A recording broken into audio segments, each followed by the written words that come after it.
Bonsoir à tous, c'est Sahaf Torkom. Je suis ravie de vous retrouver en direct d'Al24 News pour le dernier numéro de Ramadan Prime de cette saison. Pour ce dernier rendez-vous, c'est un riche programme que nous vous proposerons ce soir. Entre actualités brûlantes, regards d'experts et immersion culturelle, nous voyagerons à travers le temps avec Fatma, la série historique qui aura marqué les esprits ce mois de Ramadan. Jafar Gassem sera à nos côtés. Nous ferons une escale au Théâtre National Mahieddine Bechtarzi où le spectacle Khatem Zahir y célèbre la richesse culturelle algérienne. Mais avant, nous ferons le point sur l'actualité brûlante du moment, l'annonce officielle du Vatican de la visite du pape Léon XIV en Algérie sur fond de recomposition au Moyen-Orient. Au 18e jour de la guerre au Moyen-Orient, Donald Trump maintient la pression. Nous parlerons également des déplacements massifs des Libanais et bien d'autres actualités du moment. Installez-vous confortablement, Ramadan Prime, c'est maintenant.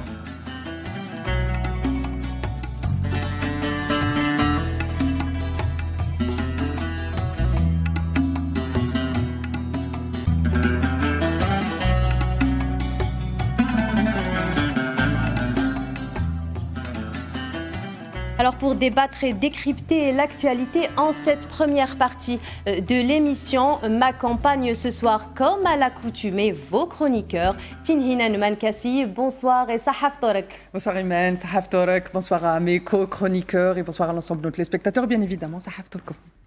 Hajar Sabata est également avec nous. Bonsoir Hajar et Sahaf Torek. Merci Iman, Sahaf Torek. Bonsoir à toi, à mes co-chroniqueurs, Sahaf Torkom et à tous nos spectateurs, donc Sahaf Torkom. Ramiz Mouchi, bonsoir, Sahaf Torek. Sahaf Torek Iman, Sahaf Torkom, Hajar et Tinhinan et à toutes celles et tous ceux qui nous regardent. Alors, Monsieur Miloud de Chenoufi, expert en relations internationales, nous rejoindra à partir de Toronto dans un petit moment. Alors, pour ouvrir ce dernier numéro de Ramadan Prime, plongeons directement dans l'actualité brûlante qui secoue la région et le monde.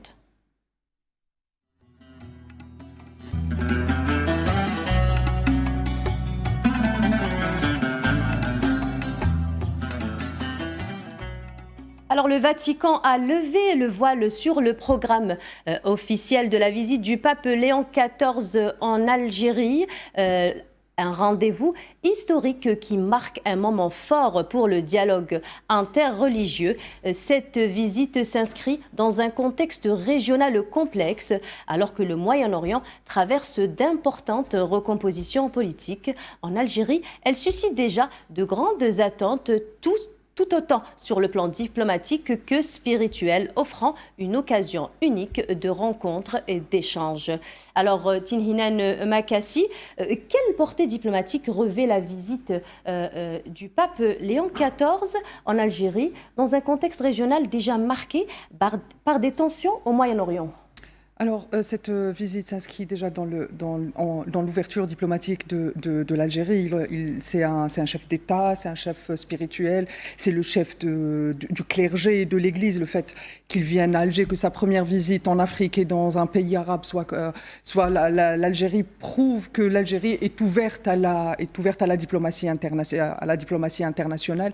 Et le fait que cette visite s'inscrive dans ce cadre, comme vous l'avez très bien précisé, Imen, dans le cadre de la guerre au Moyen-Orient et de la guerre contre l'Iran est très important. Parce que déjà, il faut savoir que le pape Léon XIV s'est exprimé quant à la guerre en Iran, appelant au respect du droit international, bien évidemment, appelant à la protection des civils, ce qui nous ramène à ce que vous avez dit, le dialogue interreligieux. Il faut savoir que le pape Léon XIV est un disciple de Saint-Augustin. Donc revenir à l'origine de la...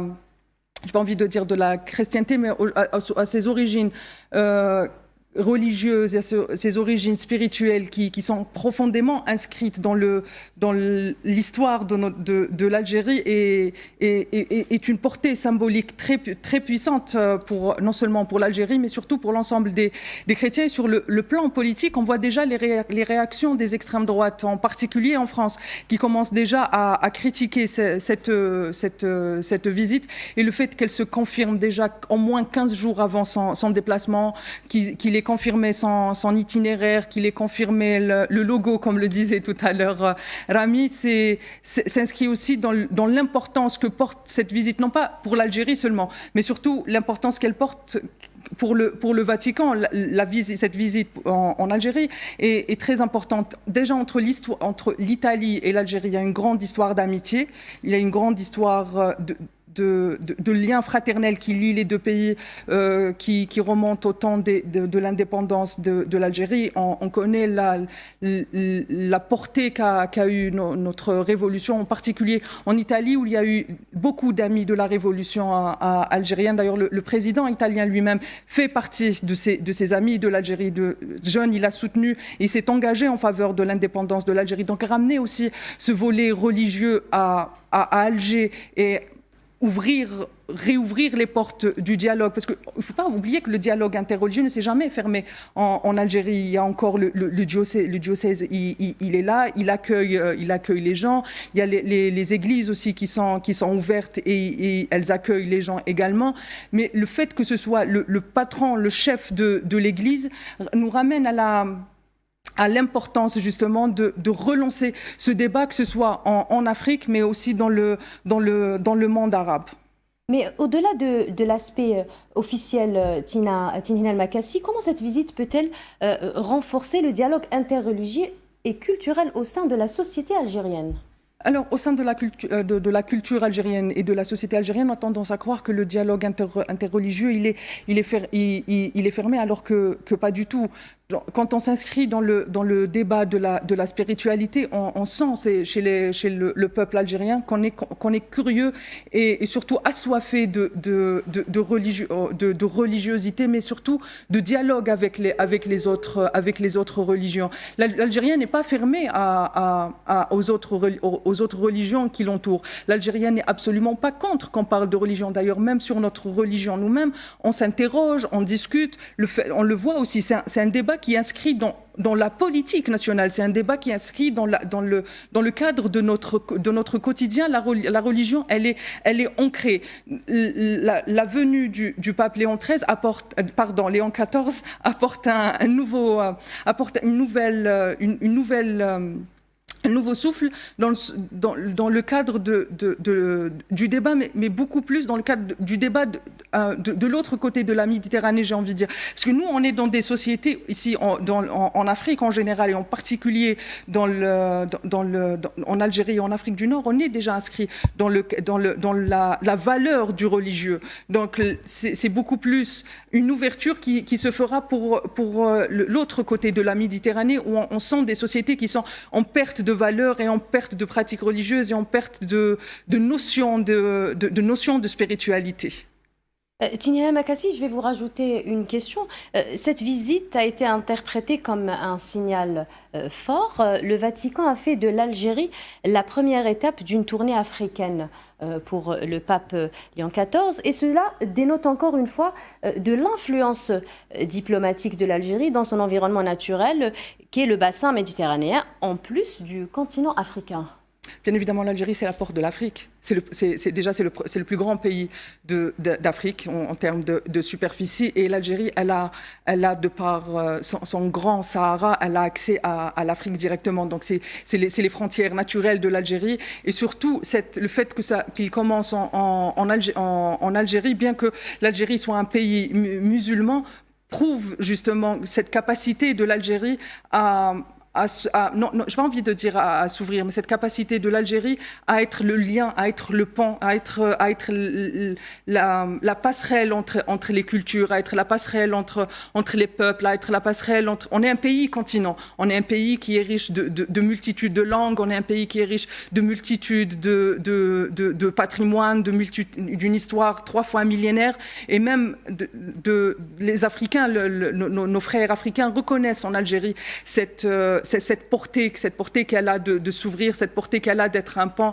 cette capacité qu'elle a, l'Algérie, de ne jamais se fermer sur elle-même. Et commencer par l'Algérie est un choix stratégique pour le pape. Parce que quand on est accueilli à Alger, quand on est accueilli comme un frère à Alger, le reste des pays vont c'est une bénédiction quelque part, pour reprendre un discours presque religieux. C'est comme un pass finalement. Vous êtes le bienvenu. Quand on est accueilli à Alger comme un ami, le reste des pays africains va automatiquement vous accueillir comme ami, parce que les pays africains savent que l'Algérie aujourd'hui veille au bien-être de l'Afrique, savent que l'Algérie est l'avant-garde de l'Afrique. L'Algérie veille à ce que l'Algérie ne veut pas aller toute seule en avant. L'Algérie, quand elle parle de gagnant-gagnant, quand elle parle de dialogue religieux, quand elle parle de nécessité de revenir à la base qui est la discussion, la diplomatie, ils savent que ce n'est pas que pour elle, ce n'est pas dans une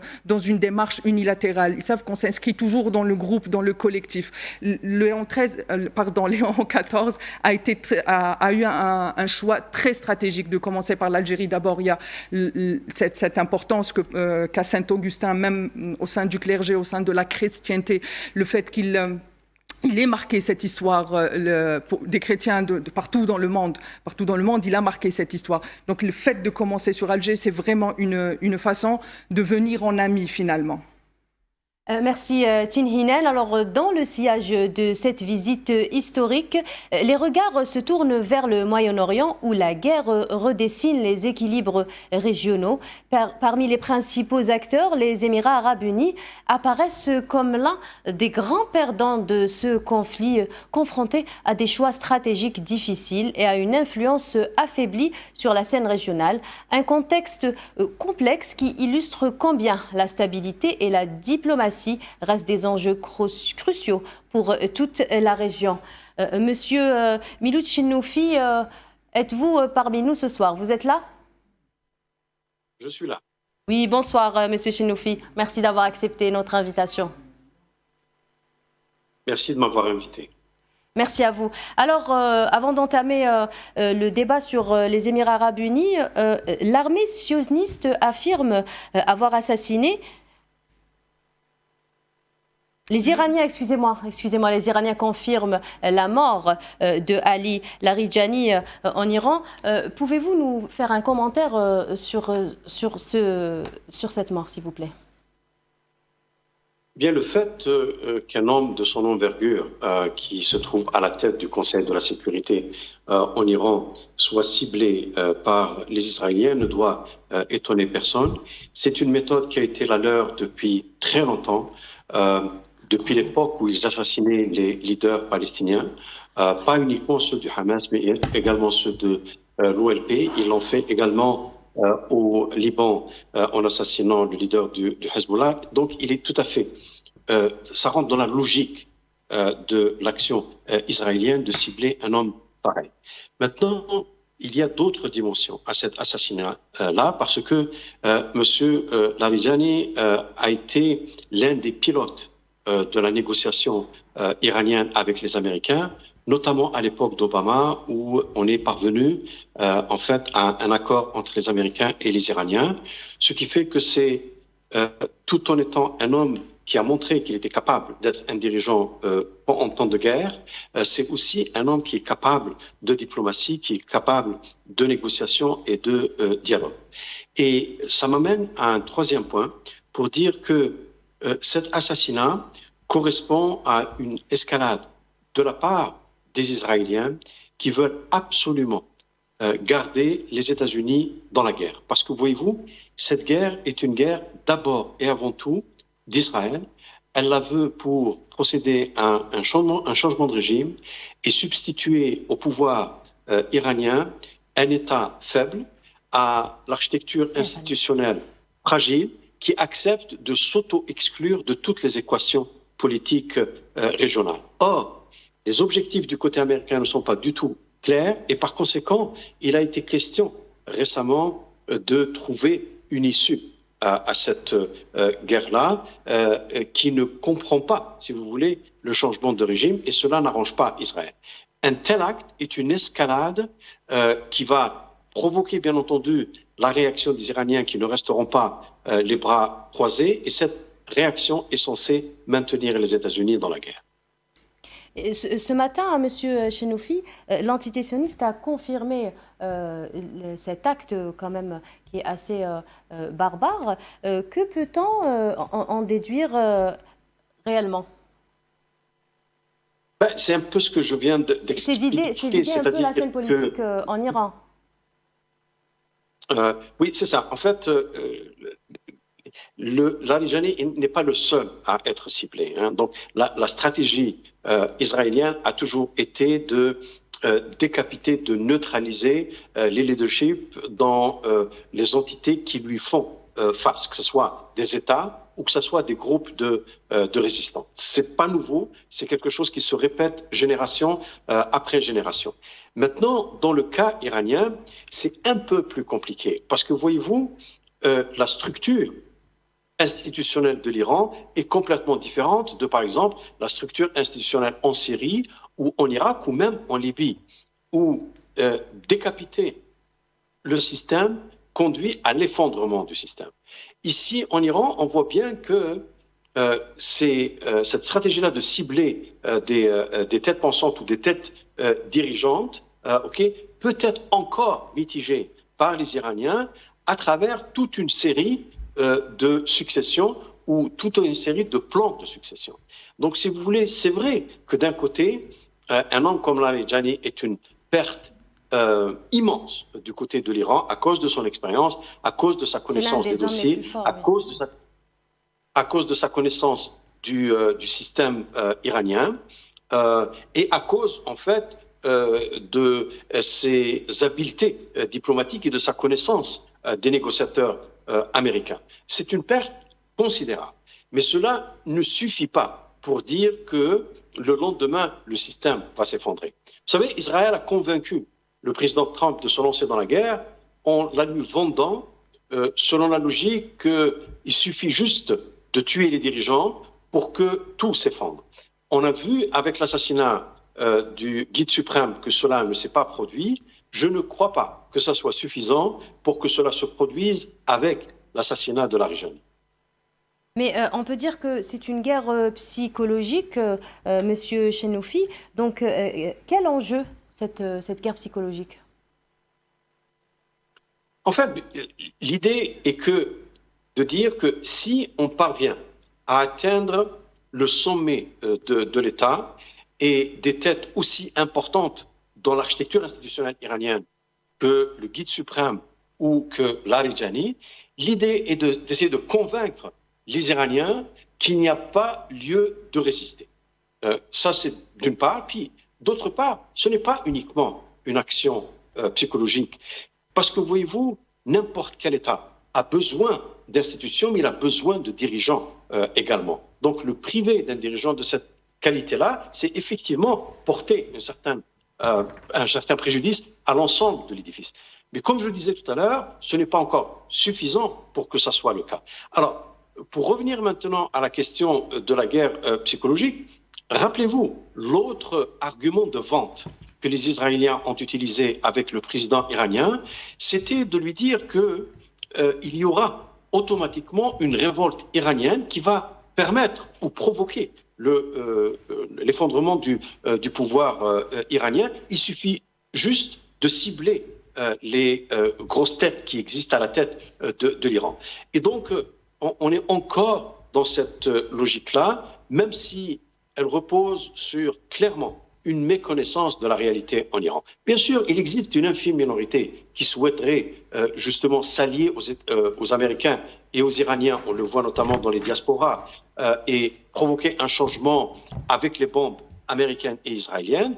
Mais de façon générale, tout l'éventail politique en Iran, dans sa diversité, donc ça va de ceux qui soutiennent le pouvoir jusqu'à ceux qui s'y opposent de manière positive à ceux qui s'y opposent de manière radicale, eh bien, il n'empêche qu'ils ont un dénominateur commun, et le dénominateur commun, c'est le rejet de la guerre, des bombes qui leur tombent sur la tête, qui tuent des innocents, détruisent les infrastructures au nom d'un avenir futur. Et par conséquent, ce calcul qui est fondé sur le fait qu'on commence quelque chose, on crée un chaos en Iran et ce sont les Iraniens qui vont finir le travail, est une logique qui jusqu'à présent a été peu efficace en tout cas. Monsieur Chenoufi, le Conseil de sécurité iranien vient d'annoncer que Ali Larijani est mort aux côtés de son fils et de ses gardes. On vient tout juste de l'apprendre. Oui. Ben, écoutez, regardez, la cruauté des actions dans cette guerre et avant elle, dans la guerre à Gaza, le génocide à Gaza, mais également l'incursion actuelle au Liban, ne laisse plus de doute sur le caractère cruel de cette guerre-là. Rappelez-vous, c'est une guerre qui a été déclenchée en plein mois de Ramadan, pendant que les gens jeûnent. Donc c'est un irrespect qui a pour doublure, si vous voulez, la volonté de créer une guerre de civilisation. Et les Israéliens ne cessent pas de dire que ce dont il s'agit, c'est véritablement d'un choc entre les civilisations. Et bien sûr que lui, le Premier ministre Netanyahou, est du côté de la bonne civilisation contre la mauvaise. Et donc cibler quelqu'un avec ses enfants ou avec sa famille, là aussi, ce n'est pas nouveau. Les leaders du Hamas aussi ont été assassinés pour certains d'entre eux dans des conditions pareilles. Et ce caractère donc cruel et donc immoral de cette guerre-là s'ajoute au caractère illégal sur lequel il faut toujours insister. Parce qu'il s'agit bel et bien d'une guerre illégale du point de vue du droit international, puisque même le minimum du processus qui aurait consisté à ce que les États-Unis aillent au Conseil de sécurité, essayent d'obtenir une résolution, n'a pas été respecté. Donc c'est une guerre illégale. Et lorsque une guerre est illégale, eh bien, elle se transforme pratiquement automatiquement en une guerre d'agression. Or, la guerre d'agression sous le droit international est un crime, et c'est un crime passible de poursuite au niveau du tribunal pénal international. Donc vous avez les deux éléments. L'élément de l'illégalité et l'élément de l'immoralité.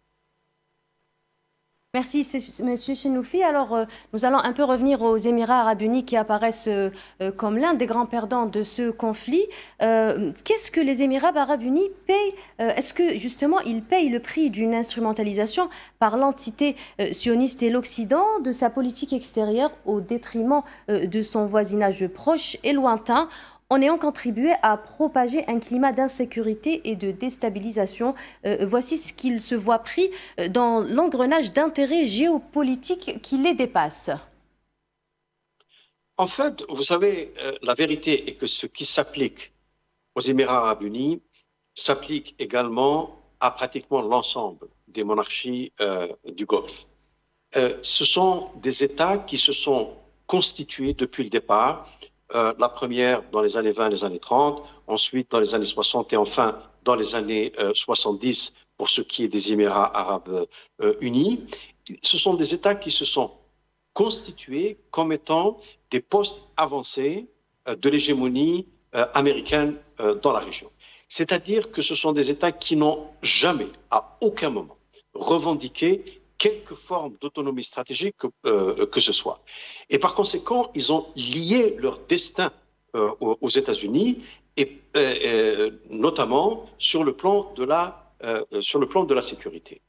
Et cette soumission totale de ces États-là à la volonté américaine s'est transformée pour certains d'entre eux, et notamment les Émirats arabes unis, mais encore une fois, ils ne sont pas les seuls, ont une volonté de domination du reste du monde arabe et de le faire plier au point de créer donc du chaos et ultimement faire joindre l'ensemble du monde arabe à la politique de soumission et de normalisation avec Israël.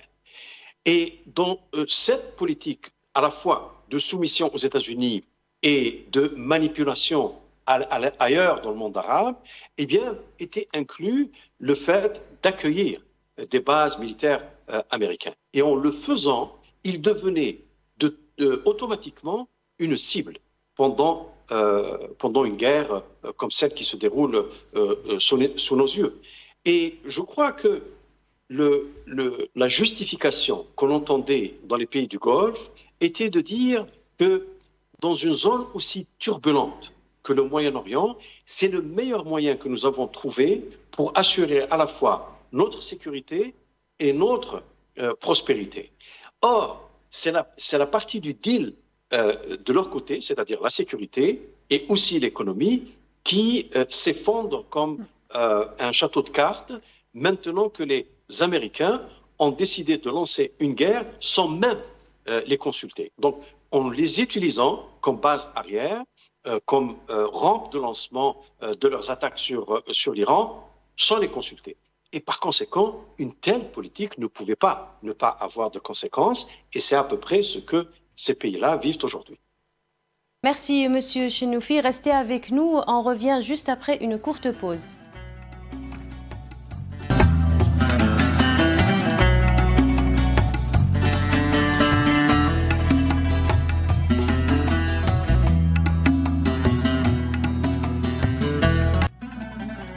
Rebonsoir à tous. Si vous venez de nous rejoindre, nous sommes en direct sur Al 24 News pour la deuxième partie de Ramadan Prime. Alors, on rappelle que l'information de ce soir vient de tomber, la confirmation de la mort de Ali Larijani, l'un des hommes forts de l'État iranien. Monsieur Chenoufi, vous êtes parmi nous ce soir justement pour débattre des tensions au Moyen-Orient.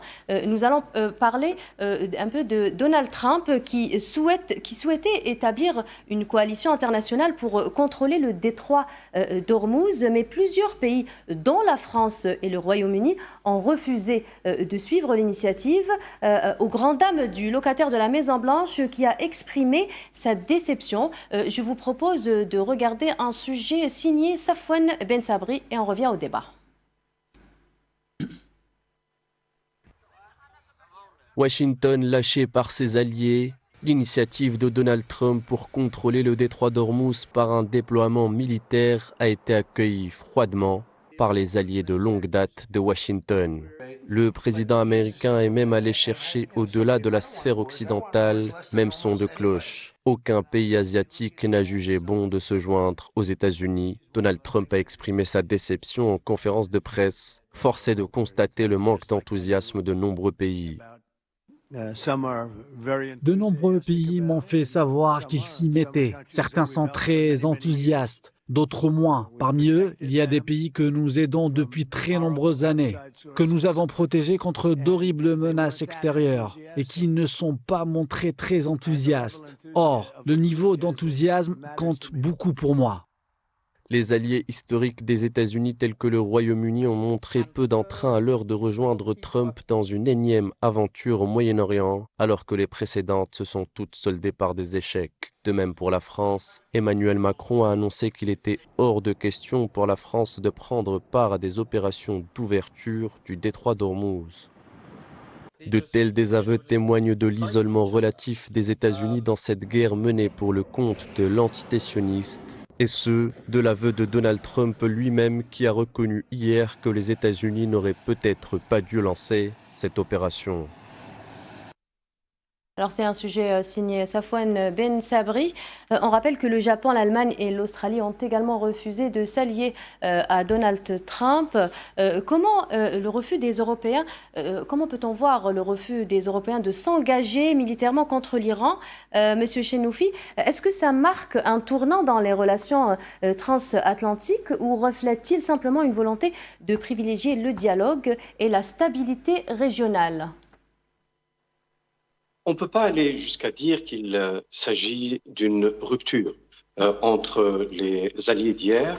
Il y a beaucoup d'autres incitatifs pour maintenir l'alliance. Simplement, le refus qui a été opposé par les Européens au président américain sur la question d'Ormuz, eh bien, nous permet de dire un certain nombre de choses. Vous savez, dans les relations entre les États, un État qui souhaite avoir de l'autorité, et c'est un peu ce que souhaitent les Américains et Donald Trump lui-même, eh bien, ils doivent réunir deux conditions. La première condition, c'est celle de la puissance. Il faut être puissant pour pouvoir agir, pour pouvoir décider de l'agenda. Mais vous avez aussi besoin de légitimité. Ce que vous faites doit être perçu comme étant légitime par vos partenaires, avant que ce soit par les autres qui ne sont pas vos partenaires ou qui sont vos ennemis. Or, sous la présidence Trump, ce que les États-Unis essaient de faire, c'est de dire nous n'avons pas besoin de légitimité. Nous n'avons besoin de justifier rien des décisions que nous prenons. Comme nous sommes puissants, comme nous sommes plus puissants que vous, comme nous avons joué un rôle de protection dans l'OTAN, ce qui n'est pas faux, eh bien, vous ne pouvez pas ne pas répondre par l'affirmative lorsqu'on fait appel à vous. Et la réponse qu'il vient de recevoir, c'est justement de dire, eh bien, nous avons une certaine marge de manœuvre, et cette marge de manœuvre, nous allons l'utiliser pour rappeler les États-Unis à l'ordre. Non pas pour une rupture, mais juste dans l'espoir que les États-Unis reviennent en injectant dans leur puissance une part de légitimité. Parce que voyez-vous, ce conflit, ce n'est pas uniquement avec l'Iran, c'est un conflit qui se déroule dans un contexte de rivalité entre grandes puissances. Et agir de la manière avec laquelle les États-Unis ont agi à cette occasion-là lance de très très mauvais signaux au reste des grandes puissances dans le monde. Et je crois que les Européens ont une approche un peu plus pragmatique. Elle n'est pas nécessairement amicale à l'égard de l'Iran et les capitales occidentales ne vont pas regretter l'effondrement du pouvoir en Iran, mais elles essaient de se protéger pour éviter de continuer de subir une Amérique transactionnelle, c'est-à-dire qui ne respecte que les actions qui sont dans son propre intérêt et non pas dans l'intérêt de la collectivité. Or, l'Alliance occidentale a été formée historiquement sur un certain équilibre fondé sur la légitimité. Voilà à peu près ce qui se produit. Mais cette pression justement de Donald Trump pourrait-elle provoquer une division au sein de l'OTAN ? En fait, c'est possible, hein, parce que vous allez toujours trouver au sein de l'OTAN un certain nombre de pays anciennement du bloc soviétique qui sont des inconditionnels des États-Unis, qui ont soutenu toutes les actions, y compris les actions illégales que les États-Unis ont menées, par exemple l'invasion de l'Irak. Hein. Rappelez-vous de la position de la République tchèque. Mais vous savez, à l'intérieur de l'OTAN, ce sont les gros joueurs qui comptent. Et parmi les gros joueurs, il est à noter qu'un État comme le Royaume-Uni, qui de façon générale ne dit jamais non aux Américains. En Irak, ils y étaient. Au Kosovo, ils y étaient.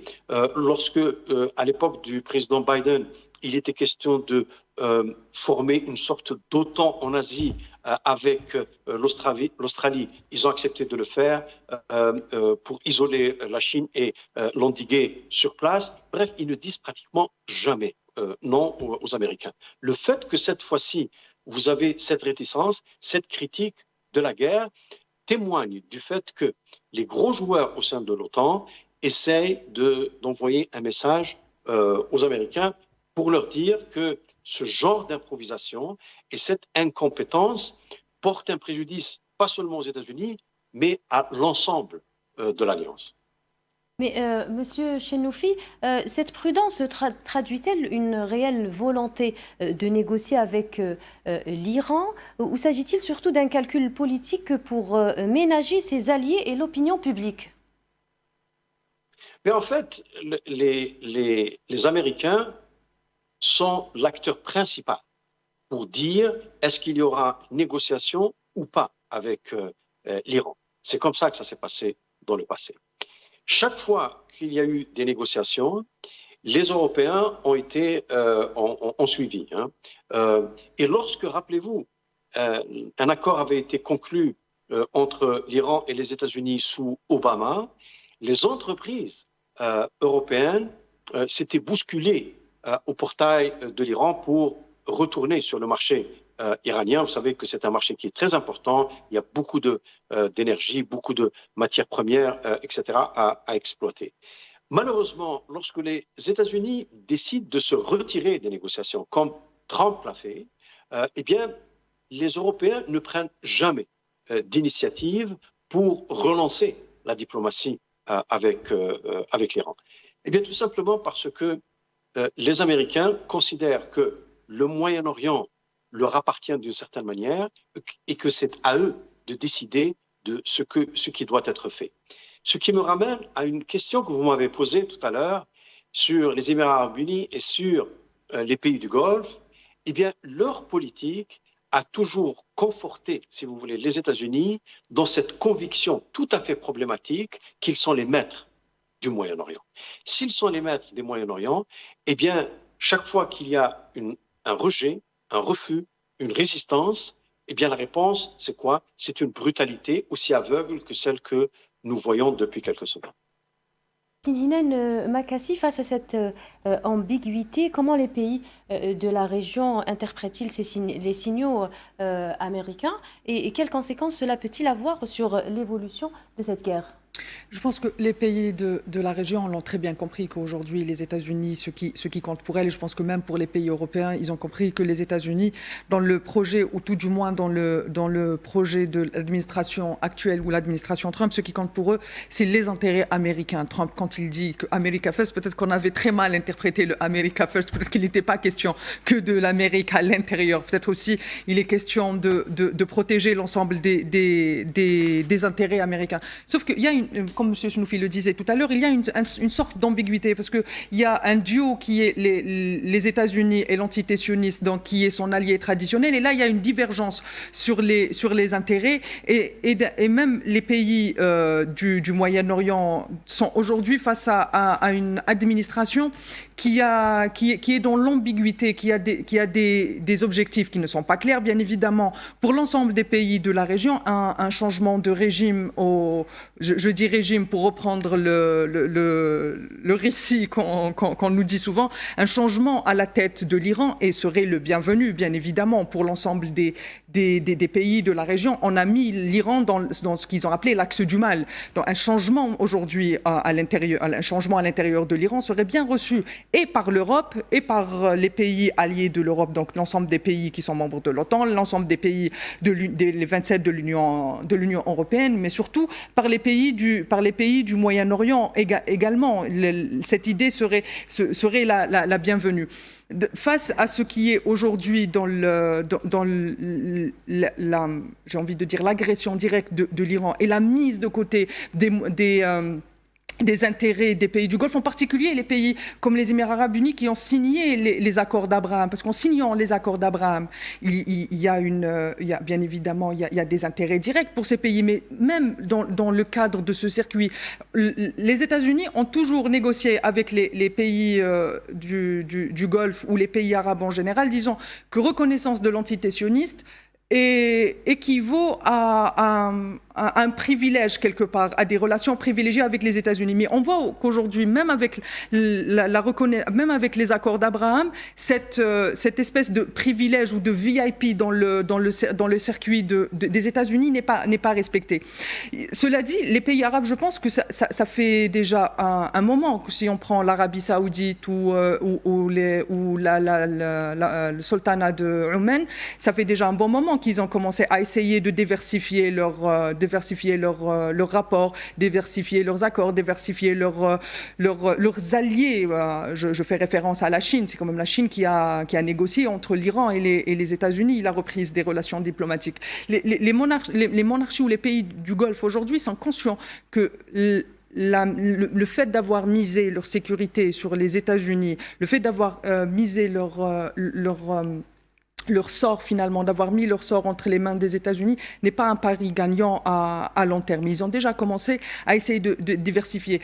Ce qui est indicateur de cela, avant le refus de l'OTAN, avant le refus de l'Australie, de l'Allemagne, de la France, les pays que vous avez cités, les pays du Moyen-Orient n'ont pas accepté d'intervenir. Même si les bases américaines sur leur territoire ont été attaquées par riposte par l'Iran, mais on n'a pas vu une escalade de la part de ces pays-là. Donc là, on voit déjà une certaine retenue de la part des pays du Moyen-Orient qui nous laisse présager que les pays du Golfe ne sont pas prêts à être des porte-avions aujourd'hui des intérêts, en particulier quand on voit, et M. Chenoufi l'a expliqué, on n'arrête pas d'en parler depuis le début de cette guerre, que les intérêts américains, finalement, aujourd'hui, ils ne sont pas très clairs. Oui, il y a la Chine en jeu, oui, il y a le détroit d'Ormuz. On sait que le président Trump ou l'administration américaine veulent contrôler l'ensemble des circuits névralgiques où circulent les énergies, où en particulier la Chine a de l'influence. Mais en contrepartie, les pays concernés donc, par le détroit d'Ormuz, qui sont les pays du Golfe, n'ont pas surenchéri. Bien au contraire, on ne les a pas vus intervenir et surtout, leur armée aujourd'hui, elles sont aussi capables de se défendre quelque part. Et elles ne se sont pas inscrites dans ce cadre-là. Oui. Et ça, c'est un point, ça reste un point important à mon avis.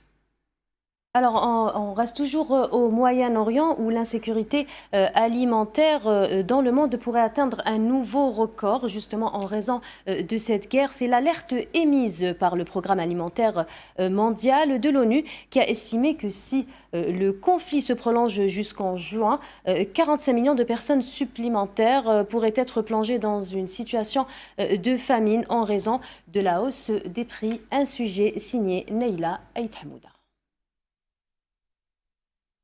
Le cri d'alarme est sans précédent. Le Programme alimentaire mondial PAM a averti que si l'escalade militaire actuelle au Moyen-Orient se prolonge jusqu'en juin, près de 45 millions de personnes supplémentaires basculeront dans l'insécurité alimentaire aiguë.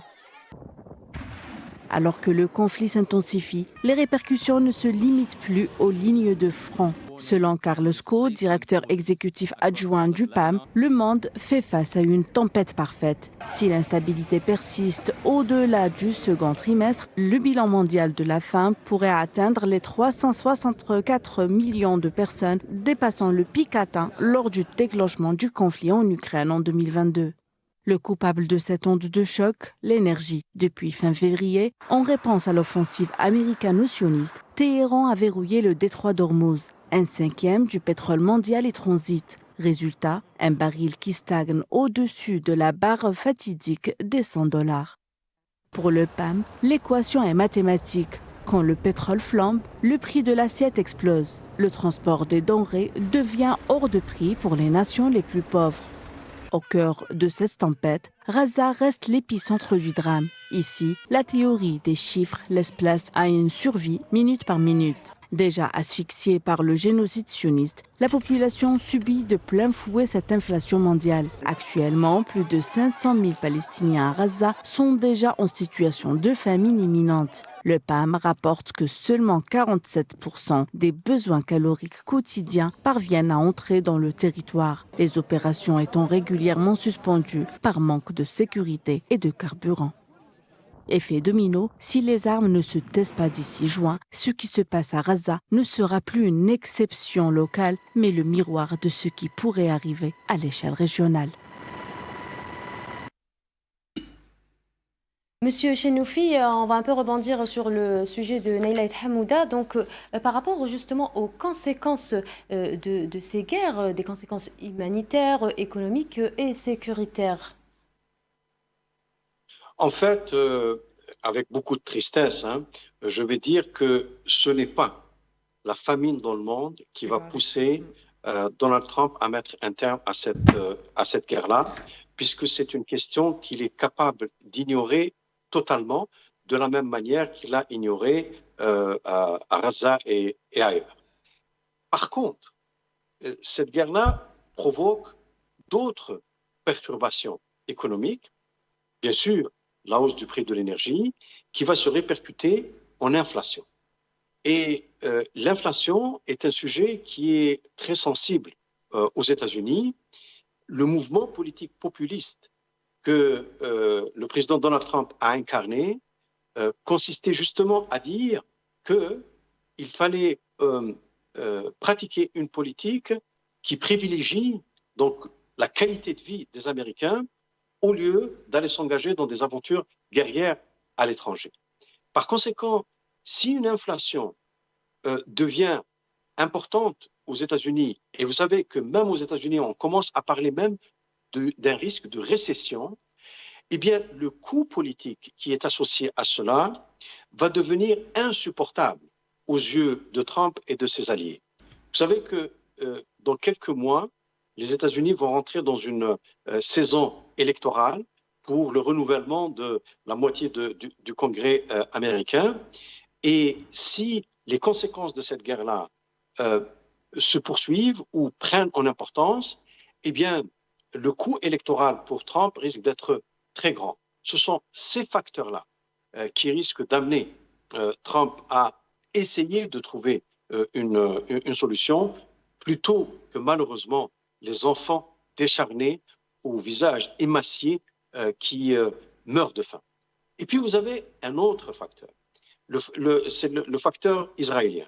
Vous savez, là aussi, les Israéliens, enfin l'État israélien est coupable d'un génocide à Gaza. Ce n'est certainement pas ce genre de statistiques qui vont les faire reculer, bien au contraire, puisque leur objectif est clair, encore une fois, et c'est que l'Iran soit dirigé par un État faible et désarticulé, complètement désengagé de l'équation de la région, pour que s'emparer définitivement des territoires palestiniens et s'étendre au-delà de la Palestine historique soit quelque chose de facile à faire. Et le facteur israélien et l'influence que Benjamin Netanyahu a sur Trump est un facteur qui fait que même si les répercussions économiques se font sentir aux États-Unis, il n'est pas du tout sûr que le président américain va revenir à la raison et mettre un terme à cette guerre. Hajar Sebata, vous vouliez intervenir sur le sujet? Oui, je pense qu'aujourd'hui, les solutions sont de plus en plus compliquées. La situation se complique quand on voit que tous les pays sont touchés, donc non seulement l'Iran, les pays du Golfe. Quand on a perdu complètement confiance à Donald Trump, qui avait donc entamé cette guerre en fait sans de vraies raisons précises. Donc quand on voit que le monde arabe ou les pays arabes maintenant s'éloignent petit à petit de Donald Trump parce qu'ils voient qu'ils n'ont pas été soutenus dans cette guerre. C'était plutôt les sionistes qui ont eu ce privilège d'être protégés. Et donc les scénarios, je pense, se compliquent du moment où on ne vient pas en aide à Donald Trump pour réouvrir le détroit d'Ormuz. Donc je pense que tous les responsables des différents pays ont perdu confiance aux intérêts de cette guerre. Ils n'interviennent pas. Justement, donc le scénario qu'on puisse imaginer aussi encore pire, c'est qu'il y a aussi, il n'y a pas que le détroit d'Ormuz qui fait et qui complique la situation aujourd'hui. Donc un autre scénario, celui de fermer le Bab el-Mandeb, encore l'autre détroit qui est entre Djibouti et le Yémen et qui autorise aussi le passage de 12% de cette puissance énergétique mondiale. Et du coup, donc, si la solution, et si l'Iran avait déjà menacé de toute façon de le fermer si d'autres attaques parviennent, là avec le décès d'aujourd'hui donc d'une figure importante à l'Iran, je pense que le scénario va plutôt être concrétisé. Et ça va impliquer aux différents pays entre l'Asie et l'Europe de faire tout un détour et de contourner le continent africain. Il s'y implique 18 jours encore de plus pour pouvoir y parvenir. Et donc, plus de distance implique plus de coûts implique donc augmentation des prix. Et c'est ce qui va influencer le monde entier. Donc, voilà la seule réalité qui est là aujourd'hui, c'est que l'Iran a la main sur le détroit d'Ormuz et puis bloque plutôt déjà le détroit d'Ormuz, a la main sur l'autre détroit, et je pense que la situation là, on n'y voit pas trop clair encore. Il n'y a pas de visibilité. Monsieur Chenoufi, au cœur de cette guerre, ce ne sont pas seulement des lignes de front et des positions militaires qui sont touchées, mais aussi des siècles d'histoire et de culture. Peut-on parler d'une stratégie délibérée visant à frapper le patrimoine culturel pour affaiblir l'identité des populations, tout comme à Gaza? En fait, c'est difficile de dire que la stratégie est celle-là précisément. Par contre, on peut dire que depuis la première guerre du Golfe, la guerre qui a fait suite à l'invasion du Koweït par l'Irak, tous les conflits qui se sont déroulés dans cette région-là, dans lesquels ont été impliqués les États-Unis, Israël, mais également à l'époque de Daesh, les groupes extrémistes, eh bien, on a constaté que l'ensemble de ces acteurs-là n'avaient absolument aucun égard pour l'héritage culturel et civilisationnel de cette région du monde qui, comme tout le monde le sait, est le berceau des civilisations. C'est là que l'écriture a été inventée, c'est là qu'on a construit des ponts suspendus, c'est là que nous avons des vestiges archéologiques incomparables. Eh bien, chaque fois qu'il y a eu une guerre, la destruction a été assez systématique. Bien sûr, c'est toujours effacer l'identité culturelle des lieux, de la terre, dans tout projet colonialiste, eh bien, c'est toujours une idée qui est quelque part derrière la tête dans les calculs stratégiques. Il suffit juste de voir quelle a été la stratégie urbaine autour de la vieille ville d'Alger après la conquête française pour comprendre que beaucoup a été fait pour soit détruire l'héritage culturel, soit le cacher à la vue du visiteur qui venait vers la baie d'Alger à partir de la Méditerranée. La même chose s'est produite à Gaza, effectivement. Est-ce que maintenant c'est à la tête des priorités dans la guerre actuelle en Iran? C'est difficile à dire.